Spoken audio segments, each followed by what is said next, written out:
غور کریں کہ ایسا کیوں ہے آج کیوں ذلیل کے کل تک نہ تھی پسند گستاخی فرشتہ ہماری جناب نے. اور عام مسلمان کے ذہن میں سوال آتا ہے کہ ہم چاہے کیسے بھی ہیں، برے ہیں، ہمارے اعمال صحیح نہیں ہیں، ہم کلمہ گو تو ہیں، اللہ کو مانتے تو ہیں، محمد کے کلمہ گو تو ہیں، صلی اللہ علیہ وسلم نام لیوا تو ہے، ان کی محبت جو ہے وہ ہمارے سینے میں ہے موجود، قرآن کی تعظیم کرتے ہیں، آخرت کو مانتے ہیں، نمازیں پڑھتے ہیں. کروڑوں مسلمان ہیں جو نمازیں پڑھتے ہوں گے، 130 کروڑ میں سے آخر 30 کروڑ تو ہوں گے نماز پڑھنے والے. لیکن وہ جو ہیں وہ تو سب کے سب کافر، منکر، نہ اللہ کو مانے، نہ آخرت کو مانے، نہ رسالت کو مانے، نہ قرآن کو مانے. پھر کیا وجہ ہے کہ رحمتیں ہیں تیری اغیار کے کاشانوں پر اور برق گرتی ہے تو بیچارے مسلمانوں پر.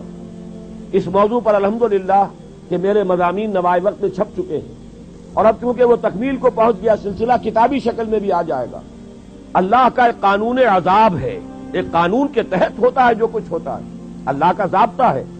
قرآن اس کے لیے لفظ سنت استعمال کرتا ہے. وَلَن تَجِدَ لِسُنَّتِ اللَّهِ تَبْدِيلًا وَلَن تَجِدَ لِسُنَّتِ اللَّهِ تَحْوِيلًا. اللہ کی سنت، اللہ کے قواعد و ضوابط میں کوئی تغیر نہیں ہوتا. اور وہ سنت کیا ہے؟ کافروں پر عذاب اس دنیا میں صرف اس صورت میں آتا تھا کہ کوئی رسول آئے اور ان میں اتمام حجت کر دے، پھر اگر وہ بحیثیت مجموعی وہ قوم رسول کا انکار کرے تو اس قوم کو ختم کر دیا جاتا تھا. جیسے کہ حضرت نوح، حضرت ہود، حضرت صالح، حضرت شعیب، حضرت لوط اور آل فرعون، ان کا تذکرہ قرآن مجید میں سمجھتا ہوں کم سے کم 10 مرتبہ آیا ہے. یہ میں بہرحال حساب کر کے تو نہیں کہہ رہا، میرا اندازہ ہے کہ 10 مرتبہ یقیناً ان 6 اقوام کا تذکرہ ہے. اور اس کے حوالے سے یہ قانون سمجھ لیجئے، جس قوم کی طرف رسول بھیجا گیا اس قوم نے بحیثیت مجموعی رسول کی دعوت کو رد کر دیا، قوم ہلاک کر دی گئی. صرف رسول بچا لیے گئے اور ان کے ساتھی اہل ایمان بچا لیے گئے. اب ظاہر بات ہے کہ اب تو کوئی رسول آئیں گے نہیں، لہذا اس نوع کا عذاب کسی کافر قوم پر نہیں آئے گا قیامت تک، اس لیے کہ کافروں پر عذاب کے لیے یہی قاعدہ ہے. اب جو عذاب آئے گا ان پر جو عذاب ہے وہ آخرت کا عذاب ہے. اصل عذاب تو آخرت کا ہی ہے نا، اصل زندگی آخرت کی ابدی زندگی ہے. یہاں تو کیا ہے، قوم نوح ڈوب گئی، ختم ہو گئی، 2-4 ڈبکیاں دی ہوں گی ہر آدمی نے، جان نکل گئی. عذاب کیا آیا؟ اصل عذاب تو وہاں ہے جو آخرت کا ہوگا. دنیا میں عذاب آتا ہے مسلمانوں پر.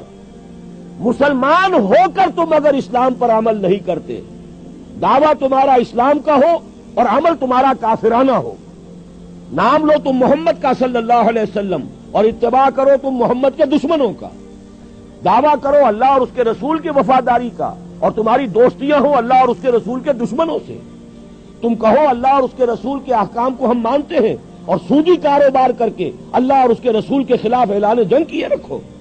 اصل عذاب دنیا میں مسلمانوں پر آتا ہے، جیسے کہ پہلے یہودیوں پر آیا، اس لیے کہ ہم سے پہلے کی مسلمان امت وہی تھی. جب تک حضور صلی اللہ علیہ وسلم کی بعثت نہیں ہوئی وہی امت تھی. موسیٰ کے ماننے والے، تورات کے ماننے والے یہودی، یہ امت مسلمہ تھی. لیکن ان پر کیسے کیسے عذاب آئے. نبوکدنضر کے ہاتھوں برباد کرایا گیا، کبھی پھر یونانیوں کے ہاتھوں تباہی آئی، کبھی رومیوں کے ہاتھوں تباہی آئی. اس صدی میں بھی آپ نے دیکھا، اگر آپ بھولے نہ ہو کہ یہ صدی کے وسط میں ہٹلر کے ہاتھوں 60 لاکھ یہودی قتل ہوا. یہ کون ہے؟ اللہ کو بھی مانتے ہیں، حضرت موسیٰ کو بھی مانتے ہیں، تورات کو بھی مانتے ہیں، وہ تو مدعی ہے اللہ اور اس کے رسول کے ماننے والے. لیکن یہ کہ ان پر جو عذاب آئے وہ آپ کے سامنے ہے. اسی طرح کا عذاب ہم پر آ رہا ہے کہ تم نام لیتے ہو ہمارا اور عمل تمہارے خلاف ہے. لما تقولون ما لا تفعلون کبر مقتا عند اللہ ان تقولوا ما لا تفعلون. کیوں کہتے ہو جو کرتے نہیں ہو؟ اللہ کے غضب کو اور اللہ کے غیظ کو اور غصے کو بھڑکانے والی ہے یہ بات کہ تم کہو جو کرتے نہیں. یہ ہے اصل سبب. اصل مجرم ہم ہیں، ہم دوہرے مجرم ہیں.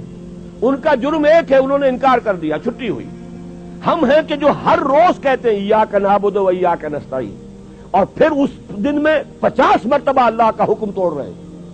پوری زندگی ہماری گزر رہی ہے. 5 وقتہ نمازی زیادہ بڑا مجرم ہے اس وقت، اس لیے کہ وہ 23-24 مرتبہ، 25 مرتبہ، 27 مرتبہ دہراتا ہے ایاک نعبد و ایاک نستعین، اور پھر باہر نکل کر جو کام کرتا ہے وہ اس کے خلاف.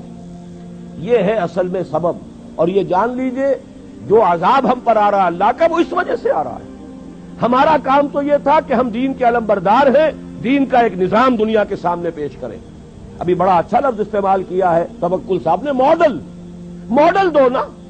ایک انفرادی ماڈل ہوتا ہے. حضور صلی اللہ علیہ وسلم اپنی ذات میں ماڈل تھے, لقد کان لکم فی رسول اللہ اسوۃ حسنہ, لیکن حضور نے صرف ذاتی اور انفرادی ماڈل نہیں دیا, ایک اجتماعی ماڈل فراہم کر دیا, نظام قائم کر کے دکھا دیا. یہ ہے اللہ کا دین, یہ ہے اس کا سیاسی ڈھانچہ, یہ ہے اس کا معاشی ڈھانچہ, یہ ہے اس کی معاشرت, یہ ہے اس کی فیملی لاز, یہ ہے اس کے اندر تمام قوانین فوجداری اور دیوانی, یہ ہے یہاں پر قانون شہادت, یہ ہے سارا نظام. دیکھ لو, ٹھوک بجا کر دیکھ لو, یہ نظام ہے. جب تک وہ ماڈل مسلمان قائم نہیں کریں گے یہی عذاب کے کوڑے برستے رہیں گے. سخت سے سخت تر عذاب آئے گا.